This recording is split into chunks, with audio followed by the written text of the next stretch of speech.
CPO rank ലിസ്റ്റിലുണ്ടായ ഗുരുതര വീഴ്ചയിൽ PSC secretary അന്വേഷണം തുടങ്ങി. കായികക്ഷമതാ പരീക്ഷയിലും പിന്നീട് റീമെഷർമെന്റിലും തോറ്റ 12 പേരെ മെയിൻ ലിസ്റ്റിൽ ഉൾപ്പെടുത്തിയിരുന്നു. ഇവരെ റാങ്ക് ലിസ്റ്റിൽ നിന്ന് പുറത്താക്കി ഉത്തരവിറക്കിയെങ്കിലും അന്വേഷണം നടത്തുകയോ നടപടിയെടുക്കുകയോ ചെയ്തില്ല. ഇതേക്കുറിച്ചുള്ള വാർത്താ റിപ്പോർട്ടർ പുറത്തു കൊണ്ടുവന്നതിന് പിന്നാലെയാണ് ഇപ്പോൾ അന്വേഷണം. TV പ്രസാദ് ചേരുന്നുണ്ട് കൂടുതൽ വിവരങ്ങളുമായി. TV പ്രസാദ്, അങ്ങനെ ആ മെഷർമെന്റിന്റെ കാര്യത്തിൽ പിന്നീട് ഇവർ അറിയാതെ ഇത് ഉൾപ്പെട്ടുവതിന് സാങ്കേതിക പിശകാണ് സംഭവിച്ചത്, ഒരു ക്ലറിക്കൽ മിസ്റ്റേക്ക് എന്നാണ് PSC പറഞ്ഞത്. പക്ഷേ അതിൽ അന്വേഷണം നടത്തിയില്ല എന്നതാണ് നമ്മൾ പുറത്തുവിട്ട വാർത്ത. ഇപ്പോൾ അന്വേഷണം തുടങ്ങിയോ? TV Prasad, good morning. Arun, good morning. അന്വേഷണം തുടങ്ങിക്കഴിഞ്ഞിട്ടുണ്ട്. നമ്മളാണ് ഈ വാർത്ത ജൂലൈ 18 ആദ്യം പുറത്തേക്ക് കൊണ്ടുവരുന്നത്. ആ സമയം വരെ PSCയുടെ ഭാഗത്തുനിന്ന് ഒരു നീക്കവും ഉണ്ടായിരുന്നില്ല. നമുക്കറിയാവുന്നതുപോലെ 12 പേരെയാണ് അനധികൃതമായി മെയിൻ ലിസ്റ്റിലേക്ക് കയറ്റിയത് അല്ലെങ്കിൽ കയറി കൂടിയത്. അത് എന്തുകൊണ്ടാണ് എന്ന് പോലും അന്വേഷിക്കാതെയായിരുന്നു അവരെ മെയിൻ ലിസ്റ്റിൽ നിന്ന് പുറത്താക്കിക്കൊണ്ട് തിരുത്തൽ വിജ്ഞാപനം പുറത്തിറങ്ങിയത്. ഏപ്രിൽ 15 മെയിൻ ലിസ്റ്റ് CPOയുടെ പ്രസിദ്ധീകരിച്ചത്. അവിടെ നിന്ന് 2.5 മാസത്തിനപ്പുറം ജൂലൈ മാസം 2-ാം തീയതിയാണ് ഈ തിരുത്തൽ വിജ്ഞാപനം എന്നുകൂടി ഓർക്കണം. ഇതിൻ്റെ കേസിൻ്റെ ഹിസ്റ്ററിയിലേക്ക് വന്നാൽ നേരത്തെ CPO റാങ്ക് ലിസ്റ്റുമായി ബന്ധപ്പെട്ട് കായികക്ഷമതാ പരിശോധന നടക്കുന്നു. അതിൽ ശാരീരിക അളവുകളിൽ ഈ പറയുന്ന 12 പേർ ഉൾപ്പെടെ നിരവധി പേർ പരാജയപ്പെടുന്നു. പിന്നീട് അവർക്ക് സ്വാഭാവികമായി അപ്പീൽ കൊടുക്കാനുള്ള അവസരം വരുന്നു. അവർ അപ്പീൽ കൊടുക്കുന്നു.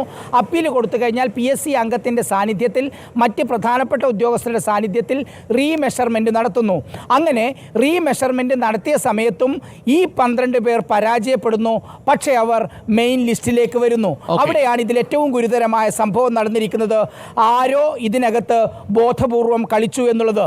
അങ്ങനെ പിന്നീട് നമ്മൾ വിശദമായി അന്വേഷിച്ചു. ജൂലൈ 18 വാർത്ത കൊടുത്തു. അതിൻ്റെ അടുത്ത ദിവസവും ഫോളോ അപ്പ് വാർത്ത കൊടുത്തു. അതിനിടയിലാണ് മറ്റൊരു പ്രധാനപ്പെട്ട കാര്യം വരുന്നത്. PSCയുടെ ഏതെങ്കിലും തരത്തിലുള്ള അന്വേഷണത്തിലല്ല ഈ 12 പേരുടെ ഗുരുതരമായ ക്രമക്കേട് കണ്ടെത്തിയത് എന്നതാണ്.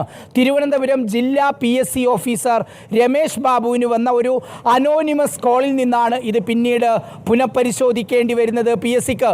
അതല്ലാതെ ഒരന്വേഷണവും PSC ഇതുമായി ബന്ധപ്പെട്ട് പുറത്തു വന്നതല്ല. PSC ജില്ലാ ഓഫീസർക്ക് വന്ന ഫോൺ സംഭാഷണത്തിൻ്റെ ഭാഗമായി 12 പേർ അനധികൃതമായി CPO മെയിൻ റാങ്ക് ലിസ്റ്റിൽ കയറി കൂടിയിട്ടുണ്ട് എന്ന് പരിശോധിക്കണമെന്നായിരുന്നു ആ ഫോൺ കോൾ.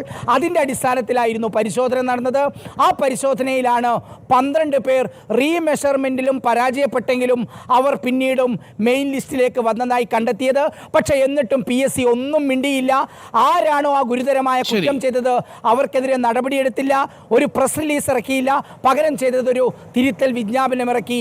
അതിലാണ് ഇപ്പോൾ നമ്മുടെ വാർത്തയ്ക്ക് ശേഷം PSC സെക്രട്ടറി തന്നെ അന്വേഷിക്കുന്നത്.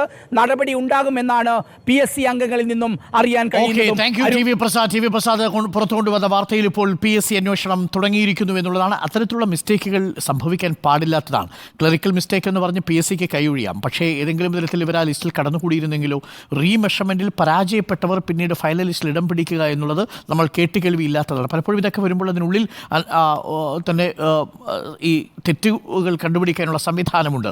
എന്തായാലും അന്വേഷണം തുടങ്ങി എന്നറിയുന്നതിൽ വലിയ സന്തോഷം. റിപ്പോർട്ടർ പുറത്തു കൊണ്ടുവന്ന വാർത്തയിലാണ് വളരെ പ്രധാനപ്പെട്ട ഒരു നിലപാട്.